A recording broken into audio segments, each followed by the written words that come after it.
Good evening and welcome to the extraordinary executive meeting of the 7th of March 2022 at Shute End. Please ensure that any mobile devices are switched off. If you are participating via Teams, when not speaking or being asked to speak, please mute your microphones. If you do not mute your microphone, it will be muted for you. To assist people viewing the meeting, could everyone participating via Teams turn off their cameras and only turn them on when speaking, and also introduce yourself when you speak. Please note that to avoid the chat function on Microsoft Teams being used inappropriately, it has been disabled for this meeting. Please also note that the meeting is currently being webcast live.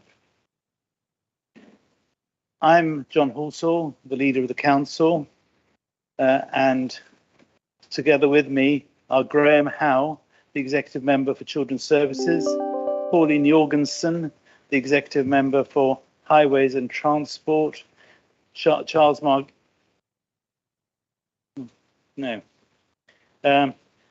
Monroe, the executive member for Business and Economic Development, and Bill Sohn, the executive member for Neighbourhood and Communities, and Wayne Smith, the executive member for Planning and Enforcement.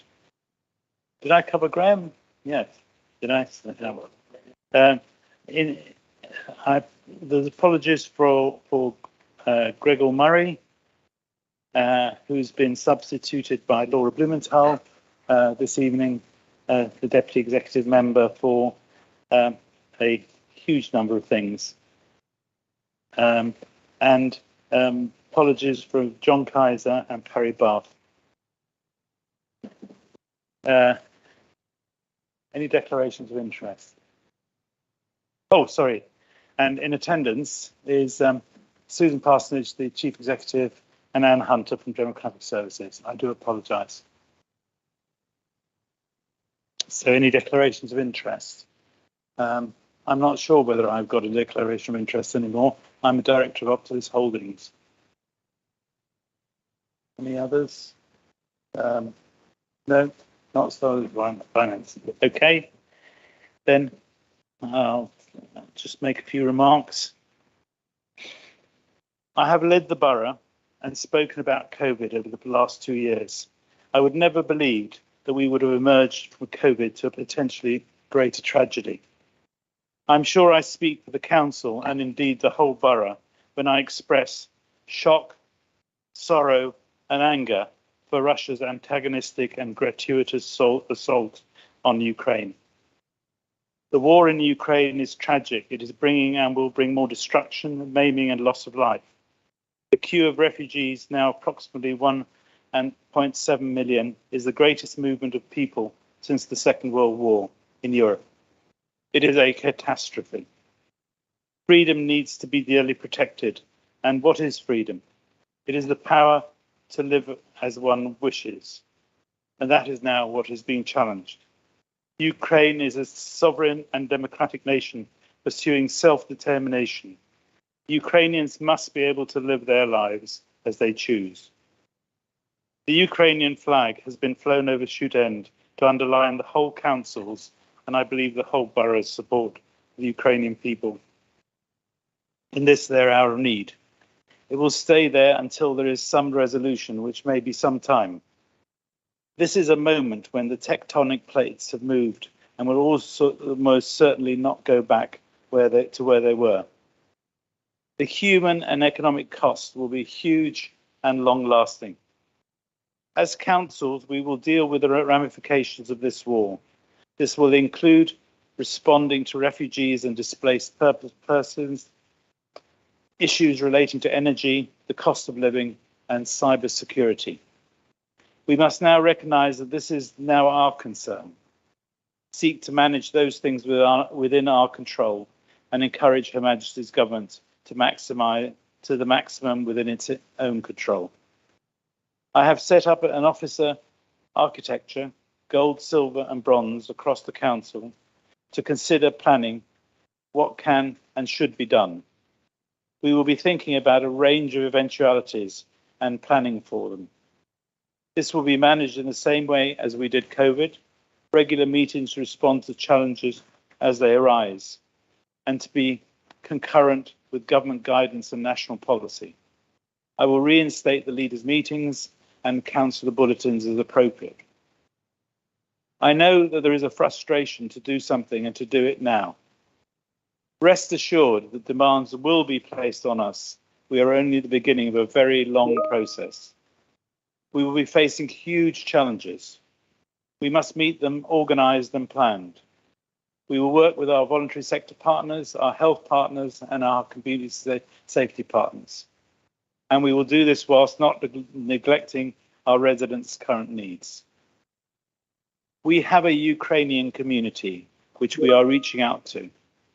We must ensure that we are doing all that we can for them. We are currently offering facilities for the collection and distribution of aid to Ukraine, and will support local agencies who offer a similar service. We have also a Russian community within the borough who should not be penalised for Vladimir Putin. We do not have an argument with the Russian people, but with the Russian government, its dictator and his acolytes. We need to make clear in anything we do and say. We may well see certain commodities rise substantially in price, particularly energy, some foodstuffs and mined materials. This will certainly hit certain sectors of our community particularly hard, particularly after COVID. I have written to the Prime Minister expressing my support for his 6-point plan, which is to mobilise an international humanitarian coalition. We must all work together to establish an immediate ceasefire and allow civilians safe passage, food and medical supplies. Do more to help Ukraine to defend itself. More and more nations are willing to provide defensive equipment. We must act quickly to coordinate our efforts to support the government of Ukraine. Maximise the economic pressure on Putin's regime, going further on economic sanctions, going after the oligarchs, including Mr. Putin himself, and wean off the Russian oil and gas that bankroll Mr. Putin's war machine. No matter how long it takes, prevent any creeping normalization of what Russia does in Ukraine. We cannot allow the Kremlin to bite off chunks of an independent country and inflict immense human suffering and then creep back into the fold. Be open to diplomacy and de-escalation, provided that the government of Ukraine has full agency in any potential settlement. And act now to strengthen Euro-Atlantic security. This includes not only bolstering NATO's eastern flank, but also supporting non-NATO European countries that are potentially at risk of Russian aggression, such as Moldova, Georgia, and the nations of the Western Balkans. And those that participate or enable Russian aggression, such as Belarus, will be subject to maximum sanction. As events unfold, we must welcome those seeking sanctuary here in whatever numbers eventually arise. We are a great borough and we have great residents, and we have to rise to the challenge. The numbers may be greater than anything we have ever experienced before. This is against the background of the aftermath of COVID and a huge pressure on our housing. The Ukrainian refugees will need housing, schools, jobs, financial help and assistance in integrating into society. In short, they will need all the help the council and government can give. We are required to divest ourselves of all Russian and Belarus contracts and investments. In practice, we have none directly with the council, or at least so I believe. The pension fund has an immaterial exposure to investments with Russia and Belarus and their economies, and have been instructed, as we have, to divest themselves of any exposure that they may have. While some rules around COVID have now been relaxed, and we're getting underway with living with COVID, the virus is still circulating, so we should continue practicing some of the safety measures to ensure that we are protecting ourselves and those around us. While there is no longer a legal requirement to self-isolate, you are still advised to stay at home and avoid contact with other people if you test positive. Following the shift in tone from central government, we are working towards a future where we learn to live with COVID as an endemic disease. We anticipate a shift in policy and guidance at the end of the month. With that ahead of us, on Friday, the ONS survey reminded us that 1 in 30 people living in England currently have COVID. So we must keep in mind that the current guidance continues to encourage people to get a PCR test when they have COVID symptoms and isolate where appropriate. Our ongoing COVID endemic response will include supporting the vaccination programme, continuing our work with high-risk settings and communication for individual risk management, as well as working to minimise impact of endemic COVID on vulnerable individuals and communities. We will be working with an even tighter financial means, as the majority of the government's resource for the COVID response is ending this month. In line with government guidance, our self-isolation calls and contact tracing ended last week, and the WBC rapid COVID testing service will come to a close at the end of the month. Our vaccination clinic, running on a Friday, Saturday and Sunday at Wokingham Central Library, continues to offer first, second and booster doses of the vaccine to all residents over the age of 12. Importantly, we are reaching residents who have not previously come forward for the COVID vaccine. Please, can I encourage all of you to spread the word about this vaccination offer with residents within your wards and engage in vaccination conversations where residents have questions. We are also working with our health colleagues on the vaccination programme for 5 to 11-year-olds and on delivery of the spring booster programme within the borough. So the message is, please, please, please, please get everybody to use this facility. Get vaccinated. We remain mindful that different people in our communities are entering the period of transition with different perspectives. We need to continue to work together to be patient and understanding within our communities so that we can move forward and begin to recover from the pandemic together. If I now move to school places, the overall picture for National Offer Day in Wokingham is consistent with last year, despite there being an increase in the number of a large increase in the number of young people in the borough applying for secondary school places.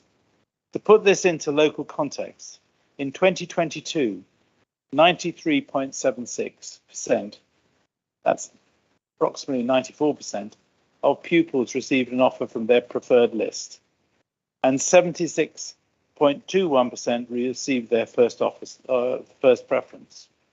In 2021, it was lower at 93.51, and receiving a preferred offer, and 71.12 as their top choice. The council was expecting an increase in applications this year and worked with schools across the borough to increase the number of places available. We successfully negotiated with Piggott, Embrook and St Crispin's to increase the total number of secondary school places available in the borough by 176. Despite this success, there is still currently a shortfall in places within Wokingham Borough. The council is continuing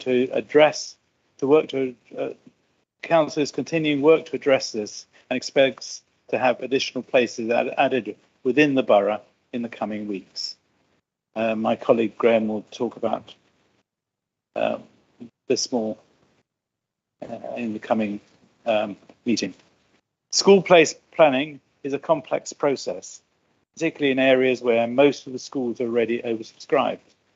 The council recognised how important it is to get it right and is not only working with local schools on current and future expansion plans, but also recognises the need to allocate additional resources to the school place planning process going forward. The hoped for return to public transport has not occurred, and the patronage of buses is well down on pre-pandemic levels.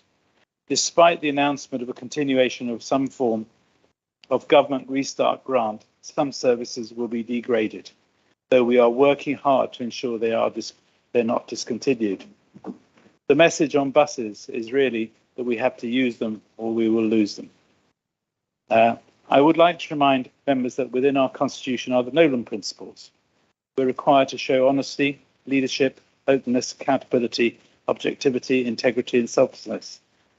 There is ample opportunity for all members, town and parish council residents to question a council decision or proposal. This can be simply by giving me, the executive member, chief executive or director a call. This administration is here for one purpose alone, and that is to serve the residents. By being open and transparent, hopefully, if we got it wrong, it will come to light and we can get it right. The recent debate over the Laurel Park has regrettably shown us wanting. There is ample evidence that the proposal to site a 3G pitch of Laurel Park was in the public domain in and before March 2021, when it was advertised in the Executive Forward Plan. Preliminary discussions were held with Early Town Council in December 2020. There were no member or public questions on this proposal until February 2022, when residents en masse questioned at Council. It was never raised in the overview and scrutiny, nor whilst the budget was being scrutinised. The executive proposal to include it in the budget proposals and explore, consult, subject to planning was not called in. Indeed, there is an ample evidence that Early Town Council was enthusiastic until recently. Whilst the minutes are sparse, I understand the conversation will be held to improve the pavilion to accommodate this in September 2021. Thank you for listening, if you have. And public question time. I believe there's no public questions. So coming to members' questions. Gary, how nice to hear from you. Is Gary here? Yeah, thank you, John. The secondary school plan is for expansion at Piggott, where there is no current or future planned house building in the north of the borough, while there's currently 3,500 houses being built at Arborfield Garrison, Gorse Ride Extension, and over 500 ex-MOD houses have been added to the private rental market at Arborfield Garrison. But oddly enough, Bowhunt is not one of the schools listed. And of course, not forgetting the council's plans for 4,500 houses at Hall Farm. The plan delegates authority to the Director of Children's Services and the Director of Resources, acting in consultation with the leader of the council and the lead member for Children's Services to approve the procurement of the construction works and services, etc. As the lead member of the council and the executive member for Children's Services, both are members for Remenham, where no houses are scheduled to be built in the foreseeable future, would Bowhunt School not have been a more obvious school for expansion? Thank you. Thank you, Gary, for the question. And as a member for Remenham, Walgrave and Ruscombe, I'll answer it as well as the lead member for Children's Services. The additional places at Piggott School directly address an issue in that school's designated area. The rising numbers of older primary and junior school children living in that area and around the school means that, living in the area around the school means that the children living in the south of Twyford will be very unlikely to secure a place at the Piggott School without additional places. These children would therefore need to be transported to an alternative school, many at the council's expense. The other agreed additional places are in Wokingham Town, Embrook and St Crispin schools. Both these schools sit on the edge of areas of major housing growth. Bowhunt School was considered, and any growth in Year 7 places would be linked to the school's sixth form proposals and would therefore depend on a funding decision for that project. The report notes that additional capacity may be agreed at other schools. Subject to a future decision on sixth form proposals, Bowhunt School may also be able to offer additional places for children aged 11 to 16 that will both help address immediate needs and provide additional long-term capacity for the new Arborfield Green and Frenchwood Park communities. For supplementary, Gary. Yeah, actually, moving students to out of catchment areas is something the school has done before, so that's not a new thing. When one looks at the, as I saw it, the madness of moving Farley Hill Primary School, lock, stock and barrel to Arborfield Garrison, so denying children living there actually outside the gates of the new school access, meaning they had to travel to cars elsewhere to be educated. So my question really is, can this council, where the leader of the council and the executive member for education would appear to have vested interest in the proposed decisions, who, along with the same people who took the Farley Hill primary school decision, making this decision, are they doing the right thing for Wokingham's schools' children? Well, thank you for the supplementary, Gary. If I may say so, I have to disagree with what you're saying. What we're doing is for the good of all of the children across Wokingham, all 22,000 of them. And you know, as well as anybody else with your maturity on the council, that it takes time to shift these things. It takes time to shift the designated areas. And actually, the admissions policies are decided by the academies themselves and endorsed by the school's adjudicator, which is outside of the local authorities' control or remit. I'll leave it there. Thank you. Prue. Good evening. It's another question for Graham. So there were difficulties over the allocation of secondary school places for Year 7 for the current academic year, with insufficient places being available in the locations parents wanted them. The council determined that additional places would be needed for Year 7 for the next academic year.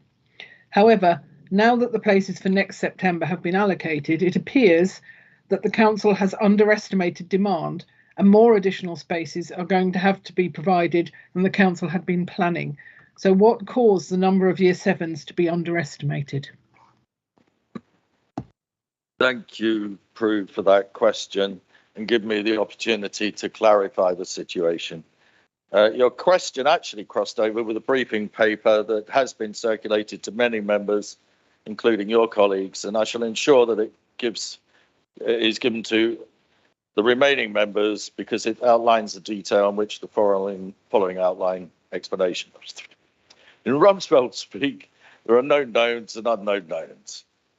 While some would suggest that school places correlates directly to houses built, that is one factor, but not the only factor. Wokingham Borough Council is blessed with having very good schools. It is part of the attraction for people to move into or border with the Wokingham area. We received 783 applications compared to 739 last year. We have no way of tracking those that move into the area to catch a Year 7 place as they move into existing properties and not just new builds. In 2020 and 2021, we received 367 school place applications from Hong Kong nationals. Sorry, that must be 36. We put on an extra 2 Year 6 classes. And at that time, it was an unforeseen demand that now impacts our Year 7 numbers. Given that schools determine their own catchment areas, there are a number of cross-border applications, which are difficult to predict, that fall within the catchment areas determined by the school's admissions policies, which is beyond the borough's control. Indeed, Maiden Early's popularity has meant that the last pupil to be allocated lives within 0.74 miles from the school. Same applies to the Holt. There's been a steep rise in pupils with educational health plans. If a school is named in a pupil's plan, then the Ministry of Education's direction is that that pupil must go to that designated school. And that reduces places for pupils without EHCPs. Some pupils use the admission system as a holding station until they're accepted into private school, which is 115 pupils last year, and is fairly consistent across previous years. Whilst arrangements have been agreed with Pigott, St Crispin's and Embrook in collaboration with their trusts, subject to approval on agenda item 115 being agreed, we're still working with other schools to make the accommodation where we can. We have a situation where 53 girls are being offered places at Reading schools. Last year, there were 947 places for girls and 859 in 2020. The requirement for girls this year is 1,001. And Children's Services working closely with those families to work on the best outcomes for those girls. If the members have specific problems, please copy me on the correspondence, as then if I know about it, I can do something about it. Prue, do you have a supplementary? I do. Thank you for that explanation. So the council allocates school places every year, and most of the factors that you mention recur every year, the exception being the influx of Hong Kong pupils. Now, this particular shortage, the underestimates hit the council while it's actually working on the new secondary schools strategy. So I suppose my question is, are you confident that there'll be no more surprises that might knock that strategy off course? Well, I hope that what we've been able to explain there is we've got the known knowns and we've got some variables that we have to work with, and they're the parameters that we have to cope with. It's partly systemic. It's beyond our control. You know, schools they make their own admissions policies, and I must emphasize that our job is to administer those as best we can. So gathering information is not always easy and often ends up incomplete because people are unwilling to give it. But we have to administer and deal with what we have in our hands, and that's the way that it is. Thank you. Thank you, Prue. Rachel. Rachel? Good evening. My question is for the Deputy Exec Member for Anti-Poverty. As a member of the Anti-Poverty Working Group, I'm pleased to see this position statement on the anti-poverty strategy come to this meeting. I would also like to acknowledge the enormous contribution made by the officers and the voluntary sector to supporting residents with the challenges that they have faced since the pandemic started. We want to see an anti-poverty strategy with a clear and ambitious vision for Wokingham and a commitment to our residents to bring about real change. This council can't on its own end poverty in the borough. That would take decisive action at a national level. But we need to make a commitment to doing what we can as a council to end the problem, both through direct action in areas which we control and also through using our influence. As we move towards the finalisation of the strategy, will the council be ensuring that the final version explicitly commits to doing all that we can to prevent and to end poverty within Wokingham? Thank you for your question, Rachel. In short, we will. The anti-poverty strategy sets out the key challenges faced and present a clear ambition for the lifetime of the strategy and for the future. The strategy needs to be ambitious and yet realistic. We need to focus on what we can do as a local council, working with the local voluntary sector. Prevention and breaking the cycle is key. So, of course, we'll do all we can within our power to prevent and eliminate poverty in our borough. Have a supplementary, Rachel? Yes, I do, thank you. Low-income families with school-aged children are under enormous pressure in Wokingham, and many struggle with some of the uniform and other essential school costs at our local schools. As part of the implementation of the anti-poverty strategy, will the council commit to doing all that it can to work with our maintained and academy schools and their governing bodies to influence and to support them to keep school costs affordable for low-income parents in a way that some other councils are already doing?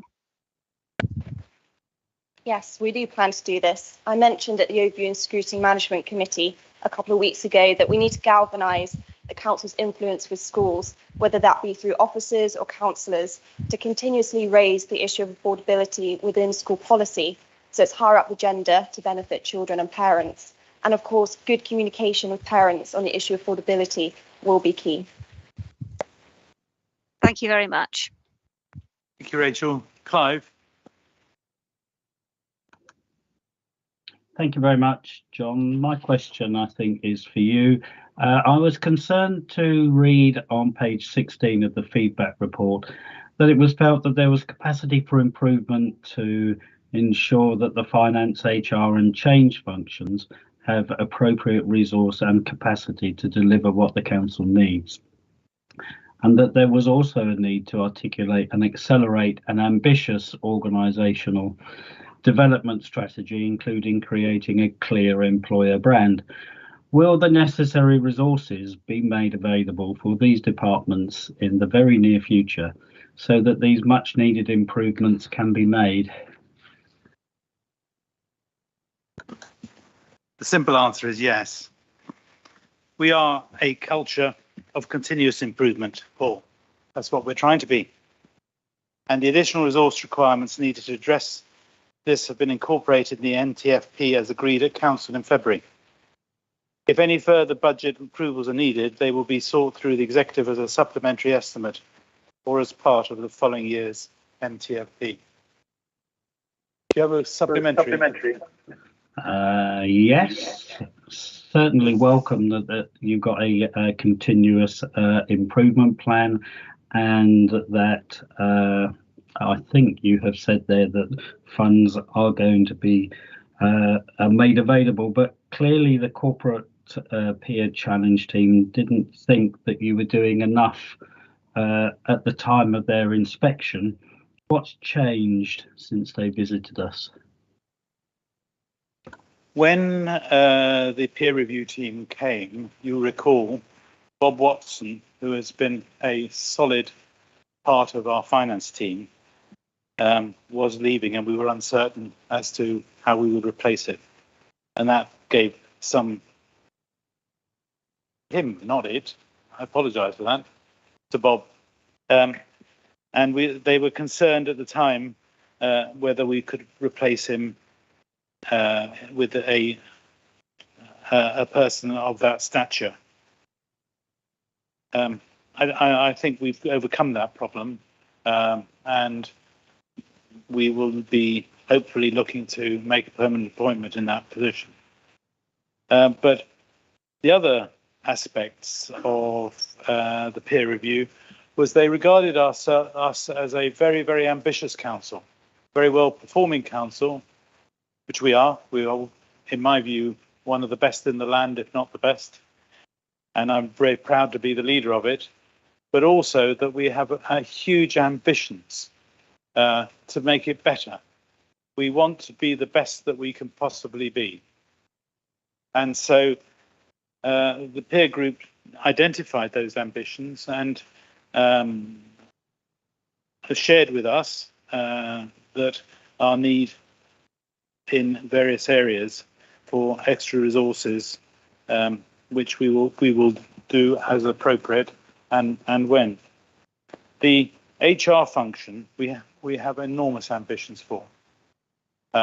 We are conscious of the fact that we want to, in aspiring to be the best, we need to be providing the best working environment and best training and support for our staff. And we are a long way from that at the moment. Thank you, Clive. Thank you, John. So there be no further questions. That takes us to the business of the evening. And I did say that I should have said that in voting on the reports and the business, whilst Councillor Blumenthal's substituting Councillor Murray, then as a deputy executive member, she doesn't get to vote. However, moving on, let me talk about the corporate peer challenge, which is the first item of business on page 5. It was a great pleasure to have the corporate peer challenge group here, and they worked extensively across the council to run the slide rule. And I've said slide rule to people before, but most people don't know what a slide rule is anymore, which is surprising, but it just shows my age. The executive, the peer group consisted of some very, very senior people from other councils. The leader of Essex County Council, Kevin Bentley, who's very big in the field and very much complimented. And Paul, and I shan't try to pronounce his name because I can't, is the chief executive of Ealing Borough Council, and he was very insightful as well. What was really wonderful was their view of us as a council, and it's a real compliment to Susan and the directors. They said, the council delivers valued, well-performing services that provide a high quality of life for residents. The council achieves good outcomes for its residents despite receiving no central government grant funding, and notwithstanding the recent pressures of COVID, is financially stable. Over the last 3 years, the council made significant improvements in key areas, such as developing a clear vision for the borough and recognised corporate plan that is delivering the key priorities, development of meaningful partnership relationships, including health, voluntary and community sectors and the Thames Valley Police, with an ambition to deepen these. A renewed focus on data and insights, informed demand management, improved decision making, commitment to enhance and improve the customer experience, and significant service improvements with adult services and children's service directorates. And this is despite, or whilst we had COVID. So that's really an achievement in itself, and we should all be proud of that. The particular feedback was, we are here to serve the residents, something which we repeat all the time. And that's the only reason for why we're here. The council is very focused on making it clear that they are here to serve the residents. The council has ambitions to ensure it engages more widely, including with key partners such as town and parish councils, building on collaborative approaches that have been successful with other parties. The council is keen to address the big challenges its community faces: climate emergency, and has committed to planting 250,000 trees. Council introduced co-production as part of the development for new strategies: domestic abuse, voluntary community strategy, anti-poverty, with clear ambition to further strengthen this engagement, and is a real compliment to Laura. The council has a strong track record in housing delivery, and in recent years this has included building 300 council-owned social housing a year, with a clear ambition to build more high-quality affordable housing. The further recommendations and outcomes: further embedding the council vision to act as a golden thread throughout the strategies and consider future opportunities. And we come to the item next on the agenda. Identify the impact of adopted strategies and introduce cooperation for those strategies. Again, we are quoted as, we have come together as a team and want to make this a great place to work.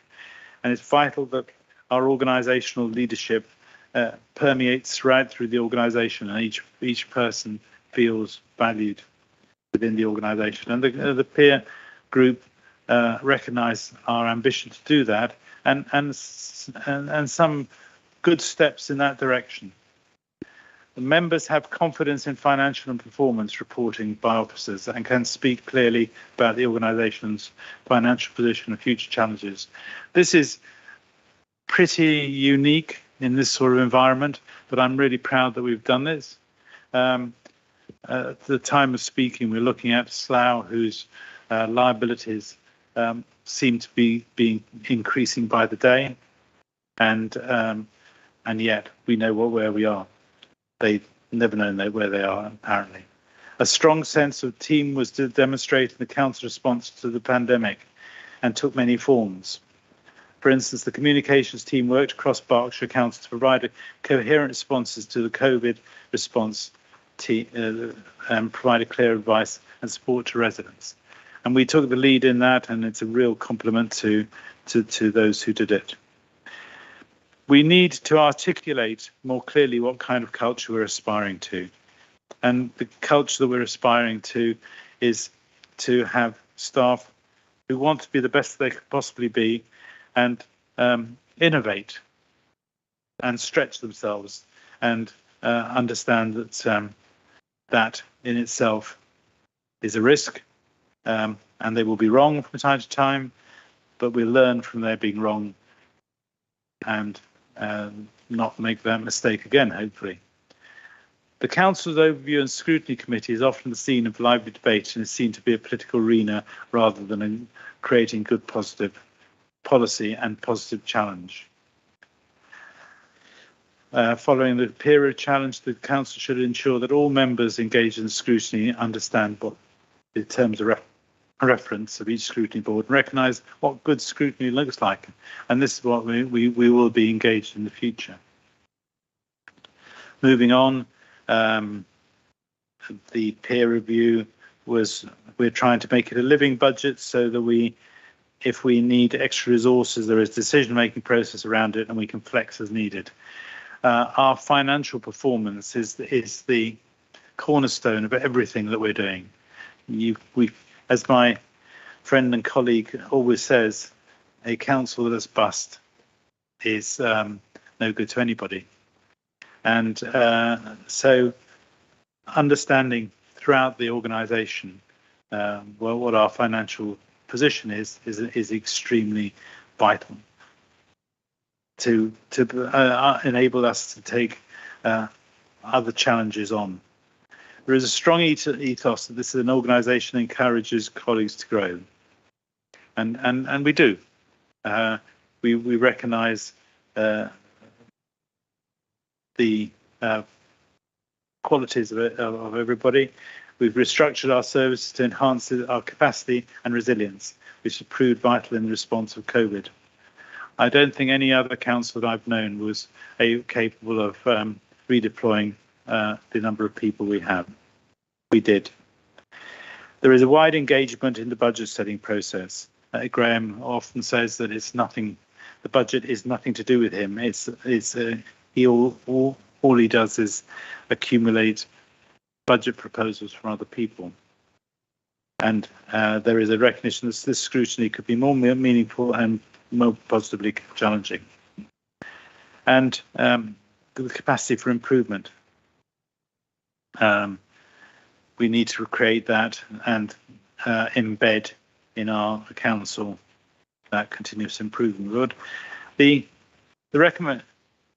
peer review group considered us very highly, and one of the major criticisms is we don't tell everybody how good we are, and we are trying to change that in the future. So I was it was very pleasing, the peer review. We will be doing it a follow-up, I believe, in about 6 months' time. And this business of having a third party casting their slide rule over us is very beneficial, and we learned a lot. And I recommend this report to my colleagues.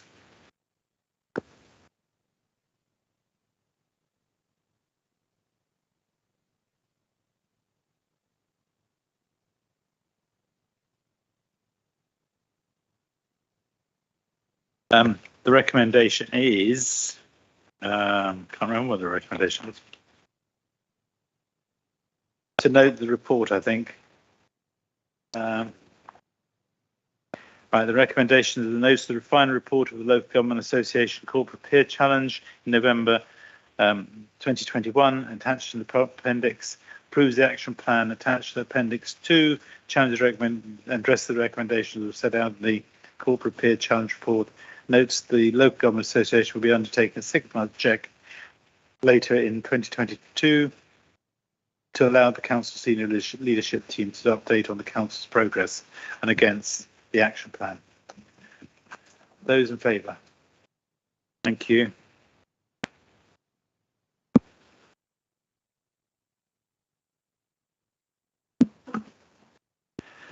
So that brings me to the next issue, which is the Council Plan refresh. When you elected me as your leader, I promised to bring a more professional management style to the Council. We launched a Council Plan with key objectives and a clear vision. At the same time, we launched an organisation review to identify whether the organisation delivered the vision. Some alteration was necessary and will be necessary as the requirements change. The objective is that the Council Plan, coupled with the MTFP, should give every employee and partner an understanding of what is expected of them and what success looks like. The KPIs are being reviewed to ensure that they measure what we need to measure. The objective is to have a dashboard which allows every employee and executive member feedback on their performance so that it can be corrected. This will eventually feed staff interviews and performance appraisals, which is on an individual basis the control loop which informs the plan and allows it to be corrected and to be a living plan. Only by having this framework can we be sure the resources the Council has at its disposal are optimally used and directed. We are a Council which believes in managing by data and not by gut feel. This is the first reappraisal of the Council Plan tonight, and we have added a 7th objective. The objectives were providing safe, strong communities and enriching lives, enjoying a clean and green borough, delivering the right homes in the right places and keeping the borough moving. And we've added being the best we can be, changing the way we work for you. I've tried during my leadership to emphasise that the staff should act on their own initiative and innovate, which is bound to create mistakes, which are fine if we learn from them and they're corrected. We must be the golden thread of the borough and the indispensable partner. I can only say that I'm delighted in the response in its report, and the report underwrites how much we have achieved during a very short period. So I commend you to the report, and if you look at the Corporate Plan annual review, it is extremely impressive what we have as a council and an executive achieved over a limited period.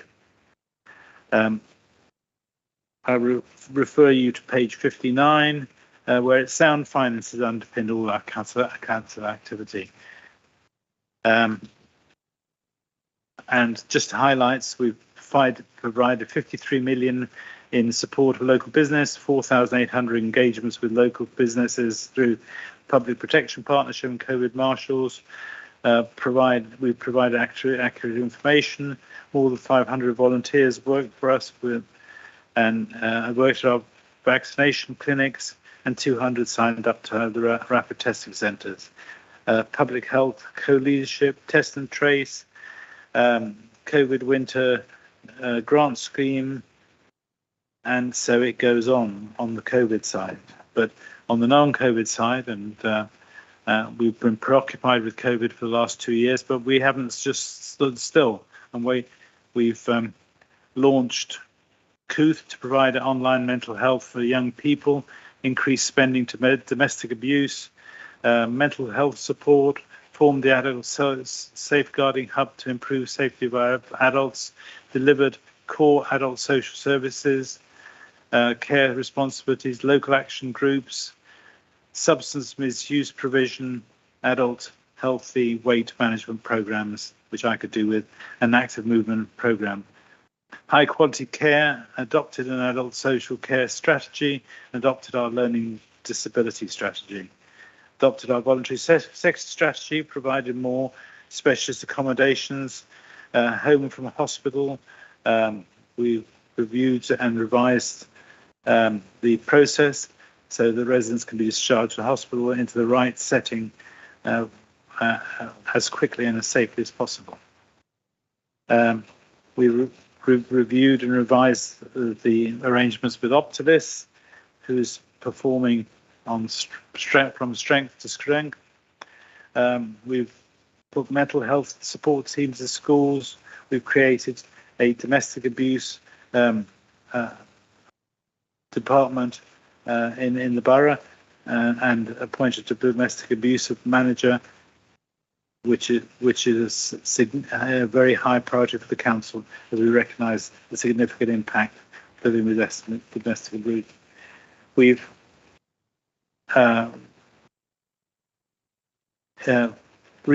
repatriated most of what is environmental protection, which was in the public protection partnership, and we're now managing that process ourselves.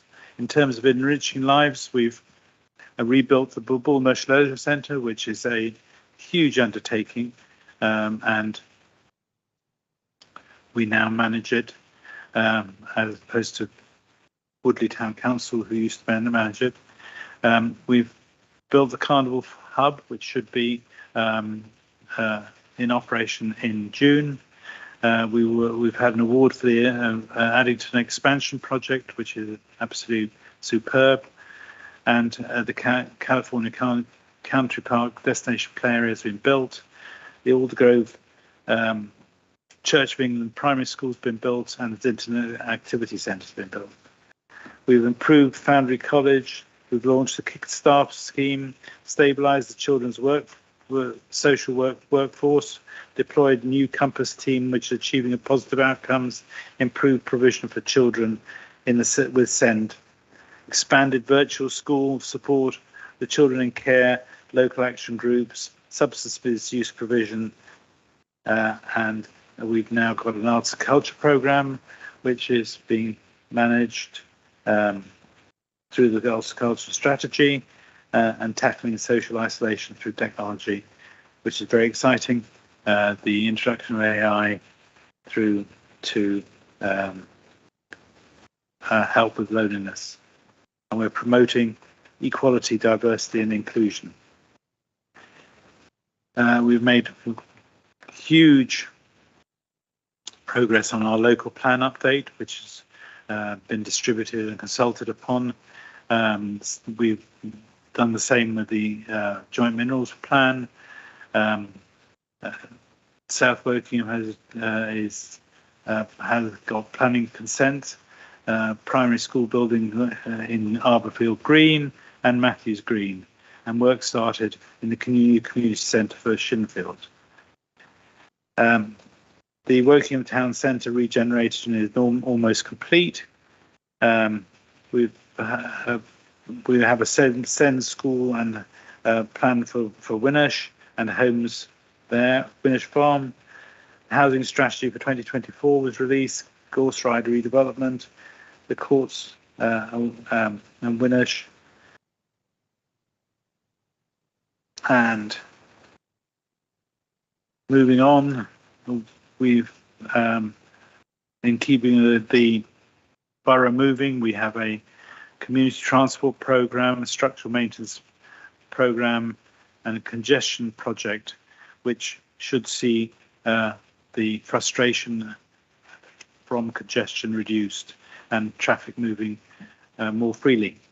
We've built 4 new roads, which is the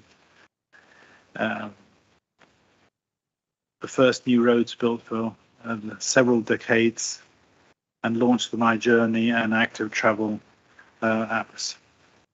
On the Clean and Green Borough, we were really delighted to have the Climate Emergency Action Plan is considered the 8th the best in the country. We've got an Adopt a Street programme, which is gaining traction all the time, and an emerging electric vehicle strategy. The local plan, the local flood risk management strategy is now biting, and we've got with the reintroduction of the PPP activities into the borough, we should have a greater impact in fly tipping. We've got a group working on waste and recycling strategy for the future. And then 2 new items. We've invested a huge amount over the years in improving the customer experience. We want our customers to see us as part of their lives, and our customer team is ever more gathering feedback of views, and so that we can do it better every time. And we similarly we're trying to change the way we work for you. As our people strategy, we now recruit. We have a graduate academy, which is really exciting. We've got some very active and enthusiastic graduates working with us now. We are continuing our commercialization strategy and looking at and running out our digital library offer. So that's just some of the things that we've done in the last 2 years against COVID. So I think what I would like to do is recommend this report, the note that's change in the articulation of the strategies priorities as proposed, agree the proposed change to the council plan, recommend to the council the proposed changes to the council plan, and adopt the annual review. But also, I think we should commend our officers, and particularly Susan and the directors, for what a catalogue of achievement. And thank you. So, thank you. And so can I have hands up for noting the report? Thank you.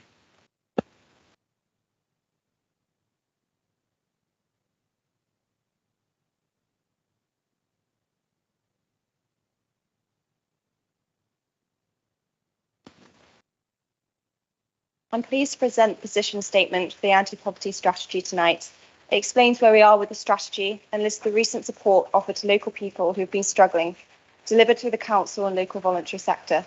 The executive will be presented with the final anti-poverty strategy and the action plan in May. The current strategy is a work in progress, and I'd like to thank the members of the Hardship Alliance, the wider voluntary sector, officers and councillors on the cross-party working group for their hard work in forming it. There is still work to be done, and it's important we continue to work closely together to deliver the strategy and develop our action plan over the years. Working to break the cycle of poverty and doing all we can to prevent and end poverty locally is a challenge, to put it lightly. But we are resolute in doing all that we can to get as close as possible to achieving this. The executive will be asked this evening to support £500,000 from the government's local council tax support scheme grant to be spent on delivering and developing the strategy. This will go towards the employment of a project officer to work directly with the voluntary sector, a debt officer at Citizens Advice, as well as a funding officer, community support officer, and inclusion officer at council. This will be a great driving force to turbocharge the strategy and outcomes, as well as building stronger links between the council and voluntary sector, absolutely crucial to co-delivering the strategy. The recommendation is that the executive recognise progress in development of the anti-poverty strategy, acknowledge the extensive work completed since COVID-19 to support those in poverty across the borough, much of which has been done by or in partnership with the voluntary and community sector, and agree the provision of £500,000 from the local council tax support schemes grant with immediate effect to support further development and delivery of initiatives being developed as part of the strategy. Any future funding that is required to deliver the strategy will be taken back to a future meeting of the executive. I'd encourage the executive to support this recommendation.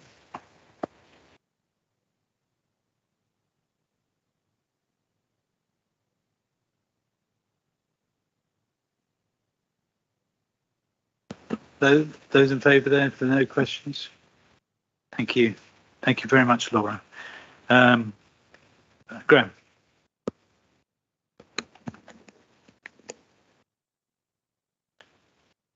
Thank you. This paper is about the secondary school strategy, which is a consequence of the increase in numbers that we heard about earlier. Our schools admissions arrangements are one of the 2 statutory local authority duties that we share with our schools, of course the other one being SEND. Now the admissions statutory duties apply to year 3 at junior school level and year 7 entry into senior schools only. However, this service is offered to other year groups to opt into. The paper relates to year 7 entry into secondary school only, and the strategy sets out to avoid the problems experienced in the past where numbers of pupils have exceeded PAN numbers available. Just under 500 additional year 7 places are expected to be required between 2022 and 2027. These numbers are predicted through what we've got in our primary schools. As pupils in early years of secondary education have need for basic classrooms, as they progress through their school careers, there is a need for access to laboratory facilities, domestic science, woodwork, and other specialist educational facilities as they progress towards their GCE O levels. Furthermore, schools need to accommodate the greater number of pupils in such areas as sports and common usage areas. 9 out of 10 of Wokingham Borough's secondary schools are academies. And I know I keep labouring that point, but it needs to continually be made. Therefore, cannot be compelled to change their admission arrangements. Therefore, the authority has to go forward on a partnership basis. After consultation with schools, an accommodation is in progress with St Crispin's, Embrook and Pigott senior schools to take the extra pupils. This has involved the commitment of the schools with their trust boards for premises improvements and staff planning to accommodate these pupils and give them the excellent standard of education thus far offered to all other pupils. The proposals are in line with the public responses to the 11 to 16 year secondary school strategies and is supported by the Borough Education Partnership. All details are contained in the papers in the agenda pack. The budgets required for this statutory provision are included in the medium-term financial plan. I ask that the recommendations outlined in the report are accepted.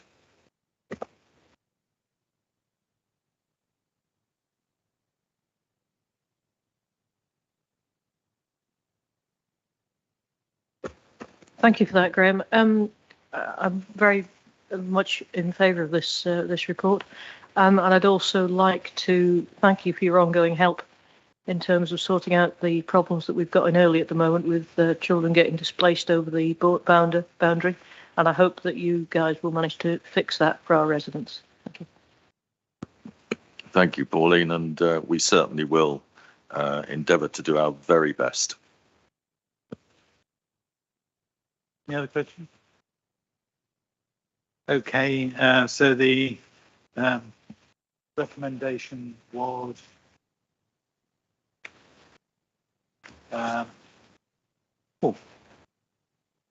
which page is the recommendation on?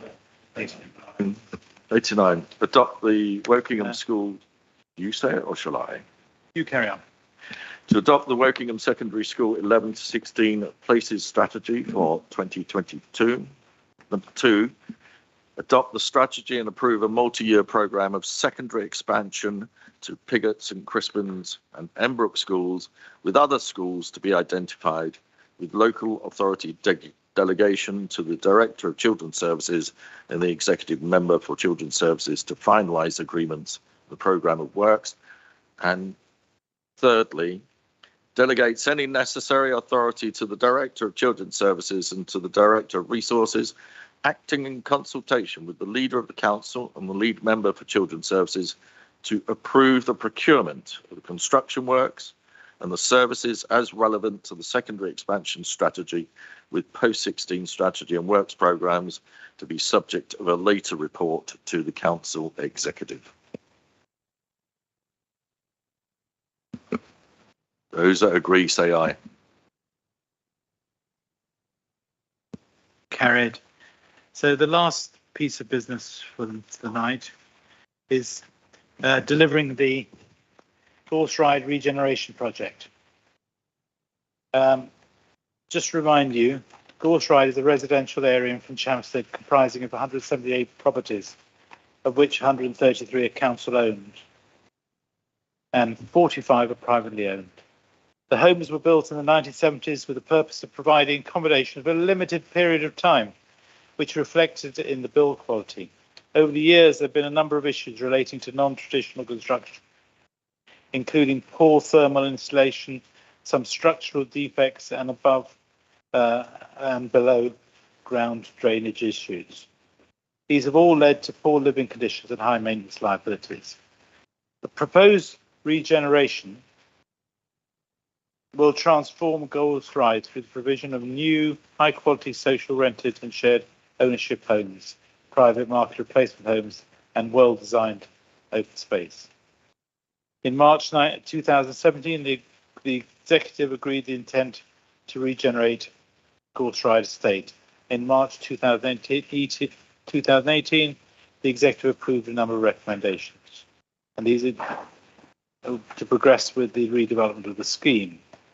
So tonight we are approving, or I'm seeking to get approval, the procurement business case for the construction works and services as relevant to the Gorse Ride regeneration project, give delegated authority to the Director of Resources and Assets and the Director of Place and Growth to approve the awarding and execution of the construction works and services as relevant to the Gorse Ride regeneration within the funding envelope and the overarching business case as presented to the executive on the 17th of February 2022. Any questions? Those in favour? Thank you. Carried. Thank you very much. And thank you very much for attending, and thank you very much for listening.